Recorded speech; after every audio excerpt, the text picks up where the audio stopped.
नमस्कार, मैं हूं शुभे मिश्रा आपके साथ दोपहर विशेष में। आज बात करेंगे बिहार के पर्यटन स्थल और वहां की कमी के बारे में। आपको दिखाएंगे कैमूर की पहाड़ियां जहां की प्राकृतिक खूबसूरती किसी का भी मन मोह ले।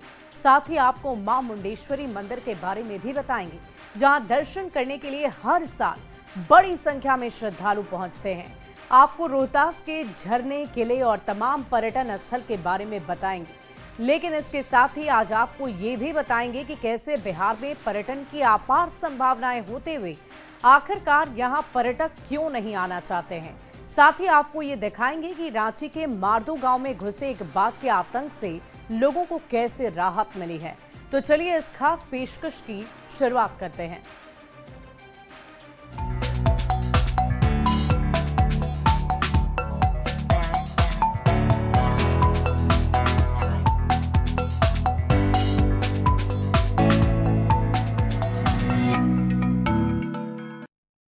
बिहार पर्यटन के लिहाज से काफी समृद्ध है और यहाँ की नदियां, झरने, किले, धार्मिक स्थल से लेकर ऐतिहासिक धरोहर तक मौजूद हैं। लेकिन कई पर्यटन स्थल ऐसे हैं जहां सुविधाओं की कमी की वजह से पर्यटक आने से बचते हैं। इस रिपोर्ट में हम आपको दिखाएंगे कि कैमूर और रोहतास के पर्यटन स्थल, जिसे बिहार का स्विट्जरलैंड भी कहा जाता है, यहाँ पर्यटन की इतनी असीम संभावनाएं हैं कि अगर इस जगह को सही से डेवलप किया जाए तो न सिर्फ देश दुनिया से पर्यटक यहाँ पहुंचेंगे बल्कि हजारों लोगों को रोजगार मिलेगा।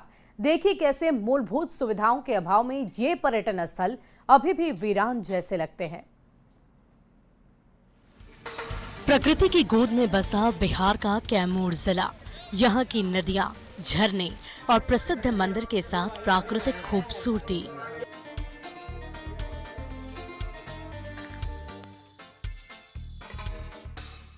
पर्यटकों को अपनी ओर आकर्षित करती है।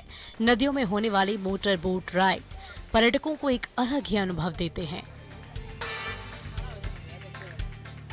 बिहार सरकार भी पर्यटकों को बढ़ावा देने के लिए करोड़ों रुपए खर्च करती है ताकि पर्यटन को बढ़ावा दिया जा सके। तो कैमूर बिहार के उन जगहों में से है जहां पर्यटक की दृष्टिकोण से बहुत सारी चीजें हैं देखने को और घूमने को। करमचट से लेकर करकटगढ़ तक यहाँ लगभग आधे दर्जन से अधिक झरने हैं, 1 दर्जन से अधिक छोटी बड़ी नदियां हैं, पहाड़ी नदियां हैं और भी बहुत सारे प्रकृति के यहाँ व्यू हैं। और खास बात यह है कि यहाँ देश का सबसे प्राचीनतम मंदिर माता मुंडेश्वरी का मंदिर है। कैमूर बिहार का वो जिला है जहां पर्यटन की असीम संभावनाएं हैं। यहाँ घूमने के लिए, देखने के लिए एक से बढ़कर एक जगह है।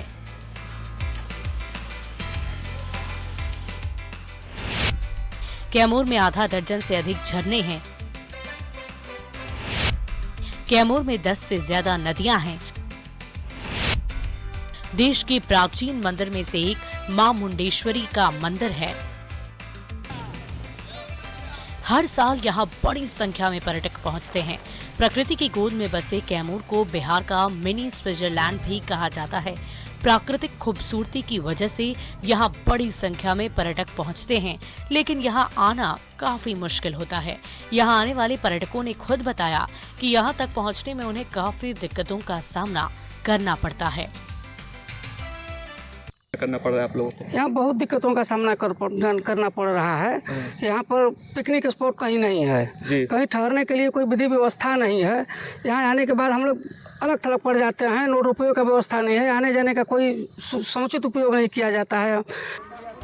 यहाँ मौजूद मां मुंडेश्वरी देवी का मंदिर प्राचीन मंदिरों में से एक है।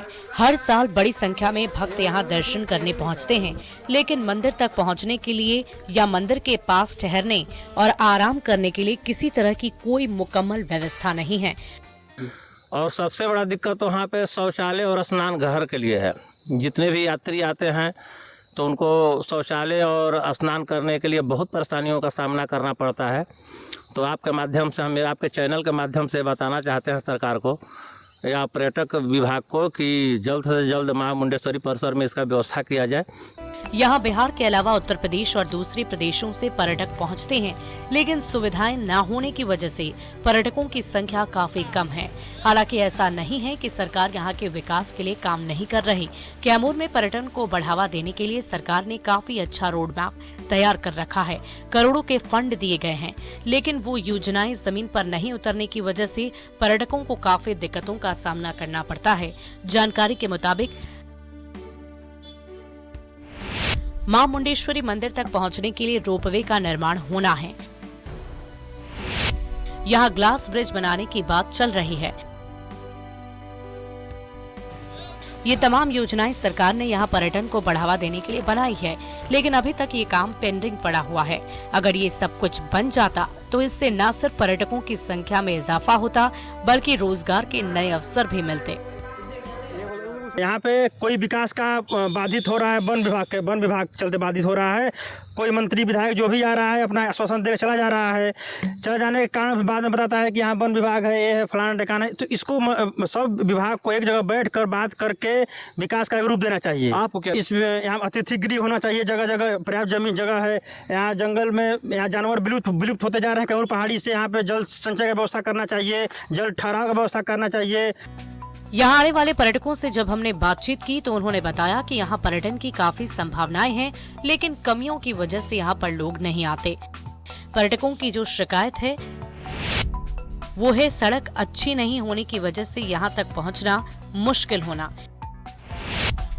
पर्यटन स्थल और मंदिर के पास मूलभूत सुविधाओं की कमी, यहाँ तक पहुँचने के लिए ट्रांसपोर्ट व्यवस्था सही नहीं,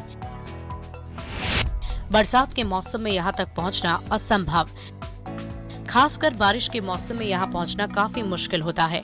पर्यटकों ने बताया कि अगर यहाँ पर सुविधाएं दी जाती तो निश्चित तौर पर बड़ी संख्या में लोग यहाँ पहुँचते। युवाओं ने और लोगों ने जो घूमने आए थे उन्होंने साफ तौर पे कहा है कि यहाँ मूलभूत सुविधा नहीं है, जैसे शौचालय नहीं है, पानी का व्यवस्था नहीं है, और कहीं ना कहीं रोड है, यहाँ रोड लोग सही तरीके से नहीं पहुँच पा रहे हैं। और दूसरी बात, जो मां मुंडेश्वरी का मंदिर है, देश के सबसे प्राचीनतम मंदिरों में से एक है, वो एक अच्छा टूरिस्ट स्पॉट बन सकता है। कैमूर की तरह ही बिहार का रोहतास जिला अपने प्राकृतिक सुंदरता के लिए जाना जाता है। पिछले कुछ सालों से यहाँ आने वाले पर्यटकों की संख्या अच्छी खासी बढ़ गई है। यहाँ बहने वाली नदियाँ, झरने, यहाँ मौजूद किले और प्रकृति की सुंदरता यहाँ आने वाले पर्यटकों को एक अलग ही अनुभव का एहसास करा जाती है। रोहतास जिला पर्यटन का हब है, लेकिन इसके विकास की आवश्यकता है। जिस तरह से ये जो इलाका है ये प्राकृतिक सौंदर्य से भरा पूरा है, लेकिन जिस तरह से इसका विकास होना चाहिए और पर्यटकों को आकर्षित करने के लिए जो सरकारी स्तर पर काम होना चाहिए वो अभी तक नहीं हो पाया है। रोहतास में घूमने के लिए कई ऐतिहासिक और सुंदर जगह है।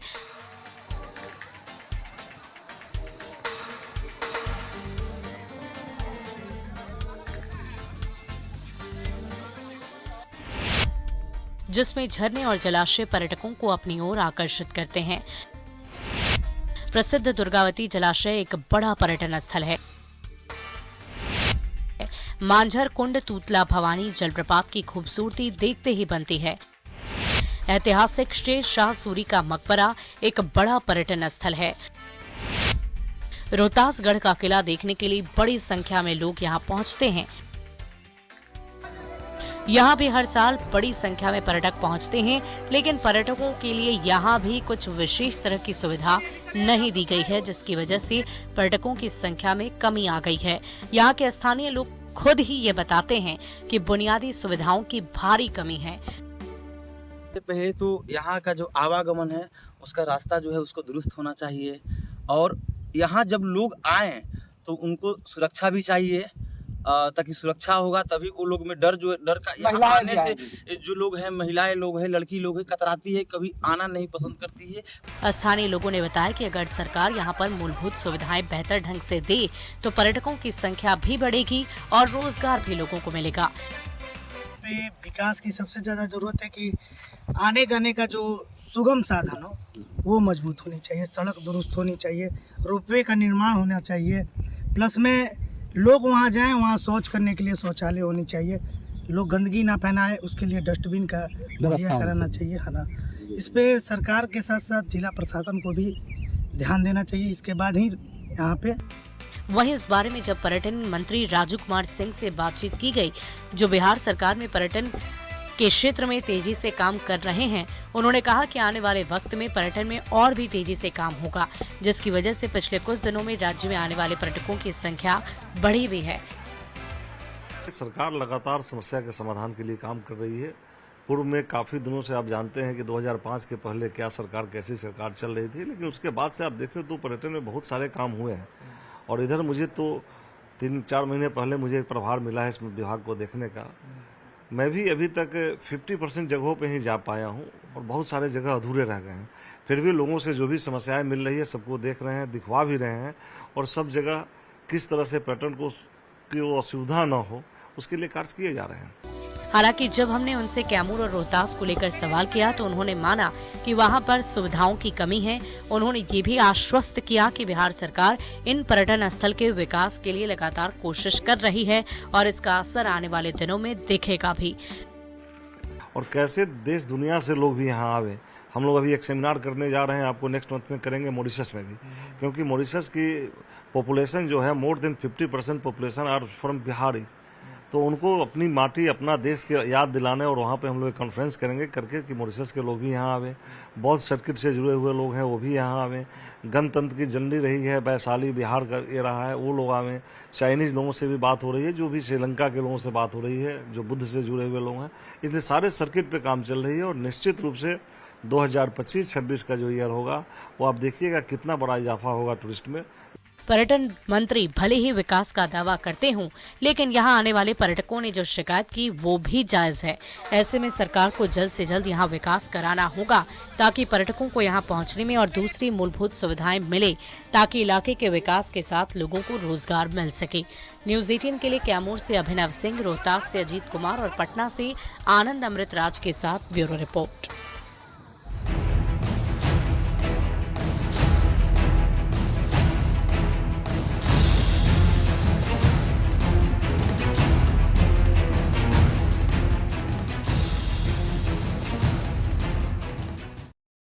और रांची के सिल्ली इलाके में घर में घुसे बाघ का सफल रेस्क्यू कर लिया गया है। मारदू गांव में पुरंदर महतो के घर में घुसे बाघ को सही सलामत पकड़ लिया गया।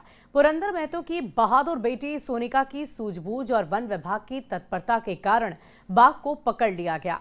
लगभग 13 घंटे ये ऑपरेशन चला और कैसे सफल हुआ ये रिपोर्ट आपको दिखाते हैं।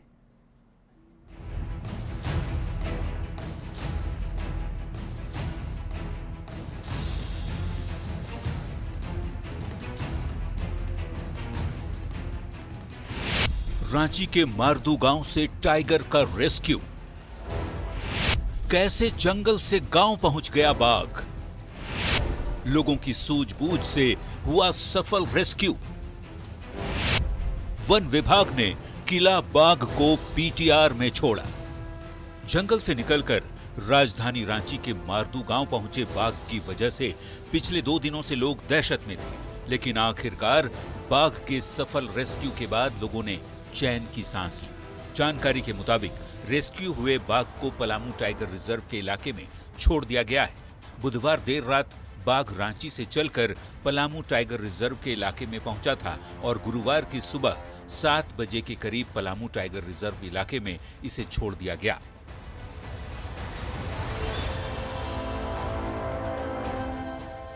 रांची के सिल्ली के मारदू गांव में पुरंदर महतो के घर से बुधवार को वन विभाग की टीम ने बाघ का रेस्क्यू किया था।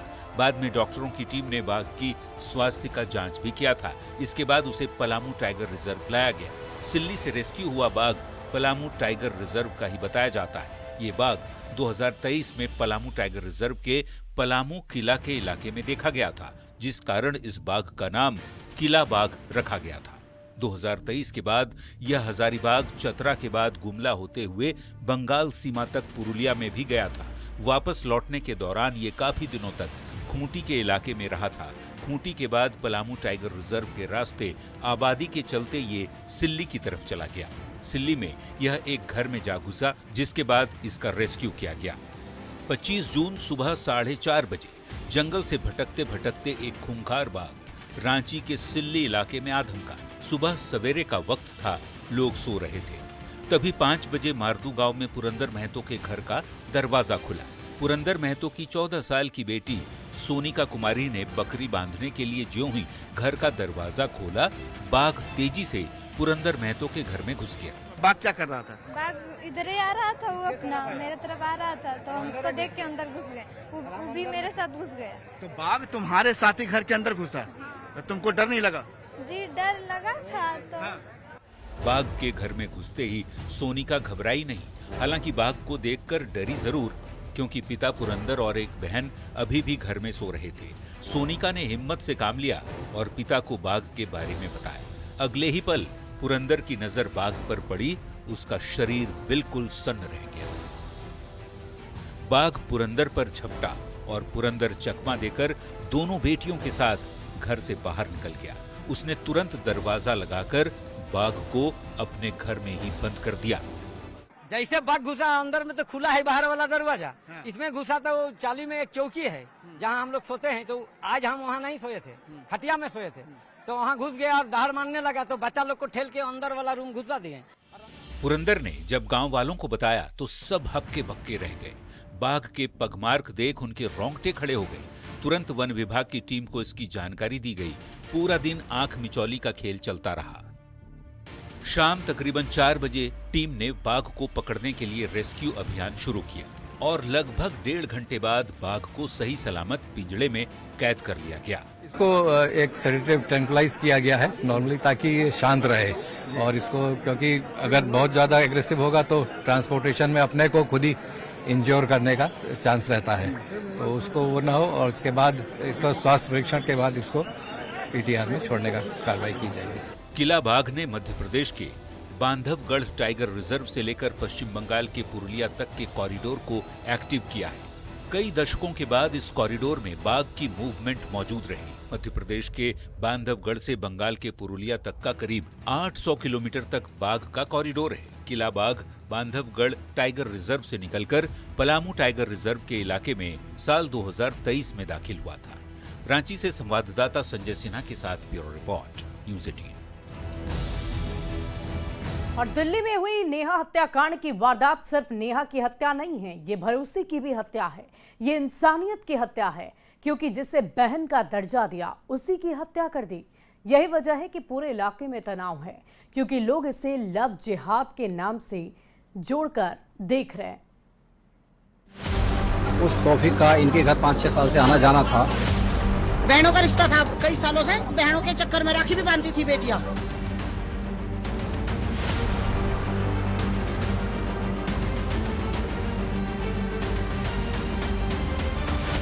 तौफीक बुर्का पहनकर घर में दाखिल हुआ।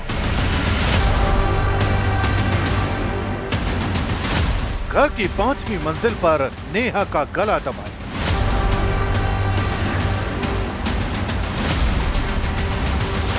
हत्या के इरादे से नेहा को छत से धक्का दिया। 23 जून 2025 सुबह करीब 8 बजे, ज्योति नगर, दिल्ली। नेहा 5वीं मंजिल पर पानी की टंकी देखने गई थी, लेकिन इसी दौरान आरोपी तौफीक बुर्का पहनकर दाखिल हुआ। नेहा पर जबरन शादी का दबाव बनाने वाला तौफीक खतरनाक इरादों के साथ घर में दाखिल हुआ था। उसने पहले नेहा की गला दबाकर हत्या की कोशिश की, लेकिन जब नेहा के पिता अचानक छत पर पहुंचे तो तौफीक नेहा को छत से धक्का देकर फरार हो गया। इस दौरान तौफीक ने नेहा के पिता को भी धक्का दिया। घायल हालत में नेहा को जीटीबी अस्पताल में भर्ती कराया गया। 23 जून की ही रात नेहा की अस्पताल में मौत हुई। पानी मतलब वो कह रही थी पानी नहीं आया, तो मैं ऊपर देखने गया तो मोटर दोबारा चलवा गई कि पानी आ रहा है या नहीं आ रहा है। ये बात थी, तो देखा तो ऊपर वो चढ़ा हुआ था, वो गला दबा रहा था उसका। आपने उसे गले दबाते हुए देखा? आपने रोकने की कोशिश की? रोकने की कोशिश करी तो उसको पीछे फेंक दिया और मुझे धक्का देके भाग गया। मेरे तो हाथ में भी, कमर में सारे दर्द है। शुरुआत में इस घटना को महज एक हादसा माना जा रहा था, लेकिन जब चश्मदीद पिता ने सारी कहानी बयां की तो लोगों के पैरों तले से जमीन खिसक गई, क्योंकि लोगों ने भी तौफीक को इस परिवार के घर आते जाते देखा था। लोग भी ये जानते थे कि तौफीक नेहा और उसकी बहन से राखी बंधवाता था। फिलहाल इस बुलेटिन में अभी के लिए बस इतना ही। आप बने रहे न्यूज़ 18 बिहार झारखंड के साथ।